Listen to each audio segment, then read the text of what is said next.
Let's talk to Mark Borkowski, media and PR guru. We haven't spoken for a long time, Mark. How are you? I'm well, Mike. Good to see you're still giving it your best. Well, listen, they're making it easy for me at the moment, Mark, I have to say. Yeah, I mean, this new Jaguar ad, goodness gracious. Let's have a quick look at it. Check it out.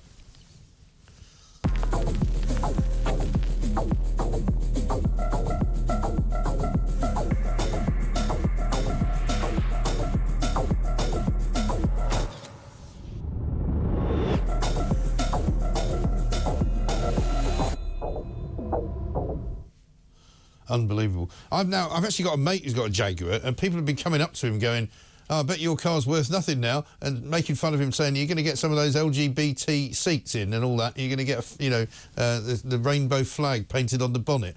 You know, it's embarrassing, isn't it? Well, where's the car, Mike? Well, where's the car? Yeah. I mean, I don't see a car in that commercial. Look, my own mate in advertising came up to me and said, look, it would be the agency sold the client. You're not selling cars anymore. You're selling the future. Yeah. And the client bites his arm off. And I think that's what we're saying here. The Jaguar director, I mean, I think he's in charge of the brand, a guy called Santino Peristoni. He's been coming up with this for a long time about committing to fostering the future of all these sort of values. Yeah. But I've noticed on X, one of the senior comms people saying, we're enjoying the controversy. We're enjoying the noise. It's going to plan. Right. And I think that there's more to come from this, because I don't think Jaguar are going to be a brand that are just going to be selling cars. I suspect they're going to do all sorts of things, which maybe that ad hints on, that they're going to be into the perfume market, into fashion and whatever. I think that the brand isn't going to be just about cars. That's my sense, because they seem to be celebrating this. They seem to be celebrating this noise.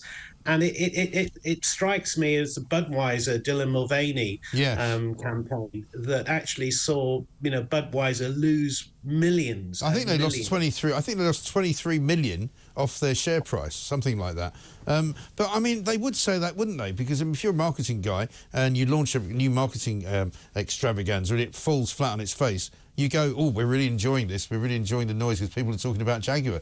But the trouble is, unfortunately, people are talking about Jaguar in a very negative way. I haven't heard anyone say, oh, this is really interesting and really innovative. Because, but you may be right about the sort of the exploration of the brand, because they don't really like cars anymore, Jaguar. I mean, they were one of the first companies to come out and say, we're not going to make any more petrol and diesel cars. You're not going to be able to buy a Range Rover or a diesel Range Rover. You're going to have to get an electric one. You're going to have to get an electric, I-Pace or E-Pace. The F-Pace is going to be electric. It's all kind of gone a bit mad. The X-Type, one of the great sports cars, is no longer going to be made, basically. Well, you've hinted the problems that other luxury car markets, luxury car brands have with this market at the moment. They're struggling with the sense of what they have as a brand, the sort of power, the sort of, the adoration of the petrol heads. How do they navigate the EV market? So, they're not alone struggling of what their position is going to be. But Jaguar, we all know, stands for sort of sophistication and elegance. Yeah. Are we saying that sophistication and elegance no longer has a monetary value, that we do have to project, as you said, the sort of woke values? And I think that is a world that is slightly under threat at the moment, particularly with the election of Trump. Well, exactly. I mean, Trump, America, which is the biggest market in the world, in terms of attitudes and also in commercially, there's going to be a very different vibe coming out from America over the next 4 or 5 years. Yeah. And everybody who's gazing into the future and actually being, positive in this way of saying we're going through this change, maybe they're ahead of history and we're behind history. Time will tell. But immediately, the value must have actually plummeted from the brand.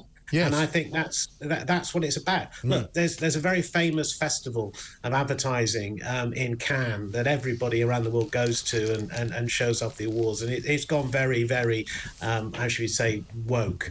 And this strikes me as the ad agency has come up with a campaign that's going to win every award in Cannes.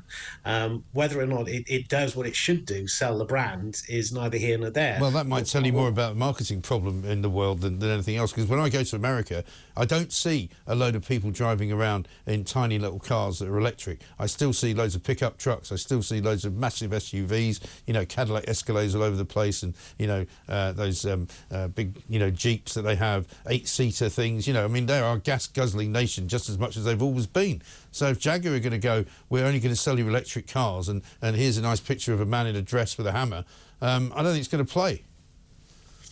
Well, you know, all these people are investing in a world that they think is coming up, and you win lots of sort of brownie points from the broadsheet media for doing this, and you know they're ticking all the boxes, and they have been very they've telegraphed their point of view on this sort of thing. This is no surprise. You know, ultimately the people working at Jaguar, the people who extract their living from it, must be incredibly worried, because if this all fails, this will cost jobs. Well, the dealers are all worried. I know that for a fact, because a friend of mine, as I say, who's got one, is getting messages from his dealer saying, "Don't worry, you know, you're going to have one of the great last cars that was ever made." Well, that's not really much of a compensation, is it? But listen, good to talk to you, Mark. Thanks very much indeed. We'll see you soon.